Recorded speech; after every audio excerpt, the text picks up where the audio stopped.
How do we know that the death of the Lord Jesus was sufficient for our salvation? How can we be sure that God is satisfied?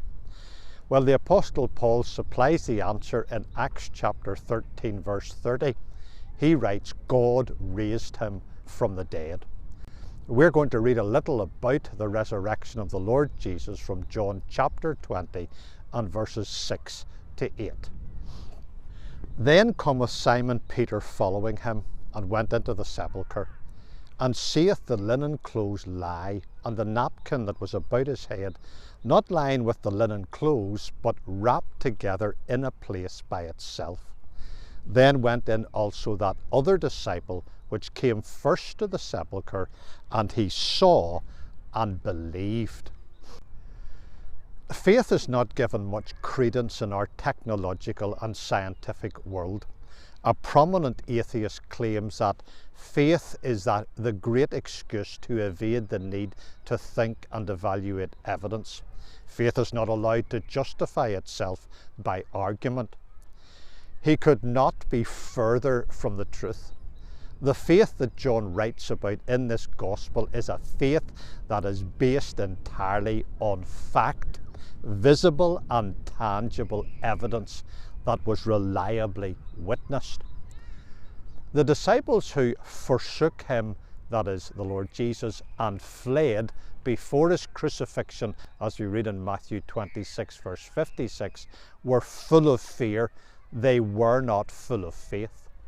John records that Peter was sufficiently fearful to deny the Lord Jesus 3 times, John chapter 18 verses 17, 25 and 27. Later in this chapter we read that the doors were shut where the disciples were assembled for fear of the Jews, verse 19. What made the change in these men? What transformed this group of disappointed and dejected men into real believers? Well, the answer is simple. It was the evidence of the resurrection that inflamed their faith. John is careful to catalogue in almost 1,450 words the detail of the resurrection and the impact that it had on the disciples.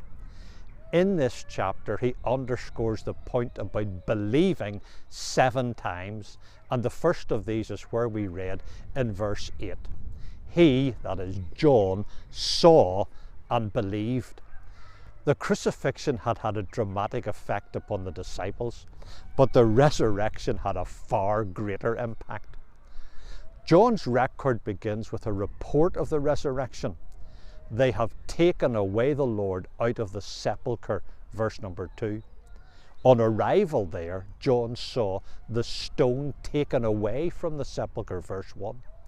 Without going into the tomb, John stooped down and, looking in, saw the linen clothes lying, verse 6, all in a piece. None of these 3 events prompted John to believe, neither hearing about it, looking towards, nor looking into the dark sepulchre. It was when he went in, verse 8, and had seen the linen clothes lie, verse 6, and the napkin that was about his head wrapped together in a place by itself, verse 7, that he believed, verse 8. It was seeing the grave clothes without a body that convinced John. His faith was founded on the evidence in the empty tomb. Peter could write that we have not followed cunningly devised fables, 2 Peter chapter 1 verse 16. Dead men don't rise. Evaluating the evidence of empty grave clothes in an empty tomb led John to believe.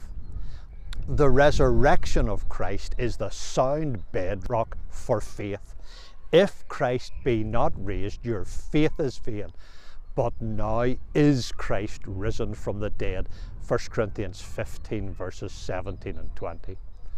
Our faith does not stand in the wisdom of men, but in the power of God, 1 Corinthians 2 verse 5. thinking people can confidently trust in the risen Christ for the salvation of their souls. Why can you not?